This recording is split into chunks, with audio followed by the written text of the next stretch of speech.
Hey, what's up? It's your girl Tunes. Could any of you please name one avatar, just one, whose legacy was accurately recognized by the general population of the Avatar universe? Throughout history, the Avatar has been seen as the ultimate agent of balance, a being chosen to bridge the human and spirit worlds while maintaining peace between the four nations. However, no Avatar's legacy has been remembered in full truth. Public perception tends to be either overly glorified or heavily criticized, with many forgetting the complex and often harsh realities of their actions. Each Avatar made decisions that shaped the world, but their legacies have been misinterpreted and rewritten by those who came after them. Avatar Yangchen, revered as one of the greatest avatars in history. Yangchen established an era of peace that lasted throughout her lifetime. She was worshipped as a holy figure by the air nomads and held in great esteem by the Earth Kingdom. Her legacy was held in such high respect that they will use her name in the same manner that we will use God's name when we say, "Oh my God," or "God forbid." Her ability to maintain global stability led many to believe she was the ideal avatar, one who upheld the principles of balance flawlessly. However, this view overlooks a critical shortcoming. Yangchen neglected her duty to serve as a bridge between the human and spirit worlds, which is really ironic given that she came from the most culturally spiritual of the four nations. Yangchen prioritized humanity's interests over those of the spirits, consistently siding with mortals in conflicts between the two realms. This decision, while pragmatic, left a deep wound in the spiritual world. While she is remembered for her peacemaking,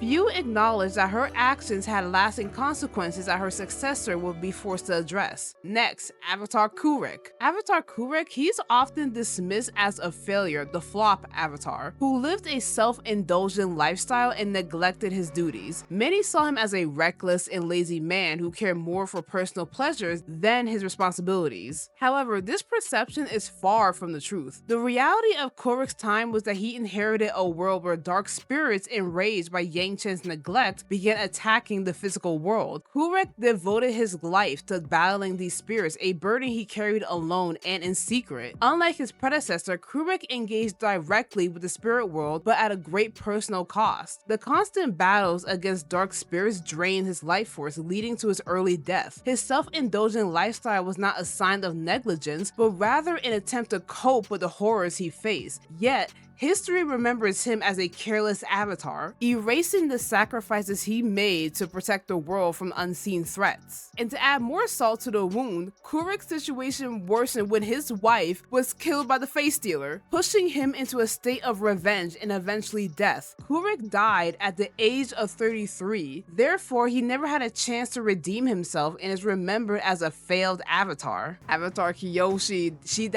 Avatar Kyoshi is remembered as a fearsome warrior and the longest living avatar in history, embodying strength and unwavering justice. Her reputation is that of an uncompromising protector who ensures stability through force. Her followers, the Kyoshi warriors, immortalize her image as an emblem of justice. However, her legacy is not as straightforward as many believe. While Kyoshi is rightly praised for ending the reign of Qin the Conqueror, few acknowledge the moral ambiguity of her later actions. An entire town believes Kyoshi and the Avatar as a whole are monsters because she killed their leader, but their history fails to remember that Qin had been an evil tyrant who wanted to overthrow the Earth King, and Qin was putting many people in danger for his selfish gain. After Qin's defeat, she was faced with a peasant uprising in Ba Sing Se. Instead of quelling it with violence, she chose diplomacy, creating the Dai Li to preserve the city's cultural heritage. This decision meant to secure peace backfired disastrously, as the Dai Li later became a corrupt secret police force oppressing Ba Sing Se citizens for generations. During the 100-Year War, the group exercised complete control over Ba Sing Se before its leader Long Feng joined the Fire Nation after being ousted by Avatar Aang and company. Decades later, during Avatar Korra's time, the Dai Li were fierce supporters of the tyrannical Earth Queen. If anything, this is Avatar Kyoshi's only flop. Avatar Roku. We could have avoided so much cause trauma if you killed your best friend. Avatar Roku is often portrayed as the wise and noble Avatar who sought to prevent a war but ultimately fell victim to tragic circumstances. His friendship with Fire Lord Sozin is the focal point of his legacy, with many believing that his closest friends simply betrayed him. However, Roku's failure was not just a result of Sozin's betrayal, it was his reluctance to take decisive action. Roku also gave Sozin way too much leeway. I'm gonna be so for real, if you see your homeboy doing some clownery shit that he shouldn't be doing, you need to call him out and stop him permanently.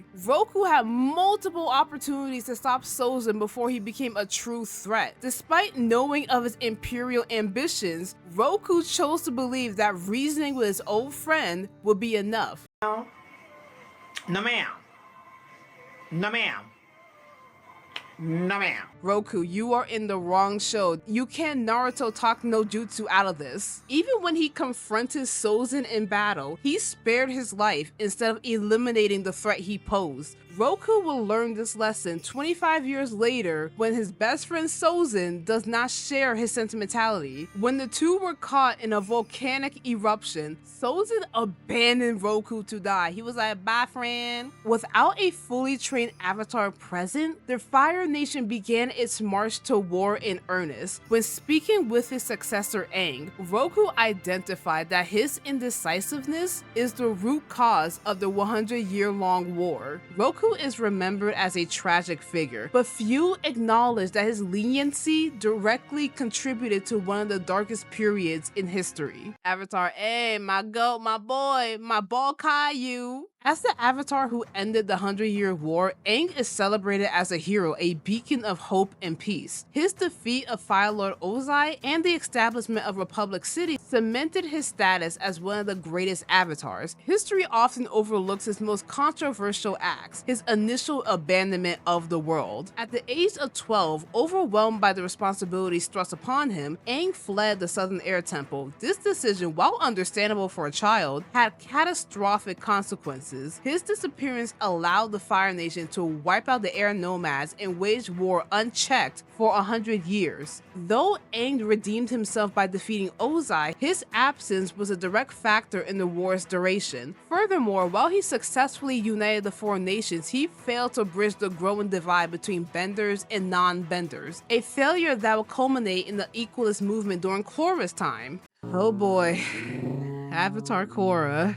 It's not looking good for Korra fans, I'm not gonna lie. Avatar Korra's legacy is one of radical change, but also immense struggle. Unlike Aang, who was revered, Korra was constantly questioned, undermined, and forced to fight not only enemies, but societal shifts beyond her control. Her decision to keep the spirit portals open, allowing spirits and humans to coexist, was one of the most controversial actions of any Avatar. While her intentions were noble, the consequences were severe. Republic City suffered from spiritual interference, and Kuvira later weaponized the power of spirit energy. Listen, I'll always be a Korra defender, but even I have to clock her tea. Like, how to describe me, your girl Tunes, I'll forever be that friend in the friend group and say, no, don't wear that outfit outside, it's hideous. Yes, your man is cheating on you with your ex-best friend. No, you dumbass, leaving the spirit portals open is a terrible idea and will most likely bite you in the ass later. You know it's bad if even the spirits say, hey, don't do this. What's even crazier, she's asking them for help. They were visited by Korra, who sought the spirits for assistance in defending the city, but the dragon eel warned her that spirits weren't interested in human battles. Korra argued that the spirits have joined with Unalaq in his campaign of darkness, but the dragon eel clapped back, pointing out that the previous chief of the Northern Water Tribe had misused Vatu's power during the harmonic convergence and compelled the spirits to fight for him. Despite Korra's claim that she did not want to force the spirits to do anything, the dragon eel came to the same conclusion as Kuvira. Korra only wanted to use the spirits as weapons in a human conflict, a conflict that they said we want no business in. Moreover, Korra's greatest loss was one no avatar has suffered before, her connection to her past lives. When Unalaq severed her bond with Rava, Korra lost the guidance of all previous avatars, forcing her to navigate her responsibilities alone. This fundamentally changed the role of the avatar forever, as future avatars would no longer have the wisdom of their predecessors. Despite these struggles, Korra is often remembered as the avatar who disrupted the status quo, and with the new Avatar series coming out soon, she's remembered as the avatar who destroyed the world. As many people in my comment section during my last Avatar video said, Korra haters, we are vindicated, we aren't crazy. Okay, now hear me out. No avatar's legacy is truly remembered correctly. Each avatar faced unique struggles, made difficult decisions, and left an impact that was later misunderstood or misrepresented. Yangchen is revered for peace, but her neglect of the spirits leads to disaster. Kurek is seen as a flop, though he bore a burden no one else recognized. Kyoshi is remembered as a fierce warrior, yet she created an organization that became oppressive. Roku was a tragic figure, but his inaction allowed a war to begin. Aang is hailed as a hero, but his initial fear led to a century of suffering. Korra is seen as the worst avatar to ever exist, but she was going through so many things that previous avatars have never faced before. The avatars were not gods or perfect beings. They were individuals bound by duty, making the best choices that they could in a world that would judge them long after they were gone. Their legacies are testaments to the complexities of leadership, the weight of responsibility, and the ever-evolving nature of history itself. And that's all I have for you guys for today. Don't forget to like, comment, and subscribe, and I'll see you guys next time. Bye!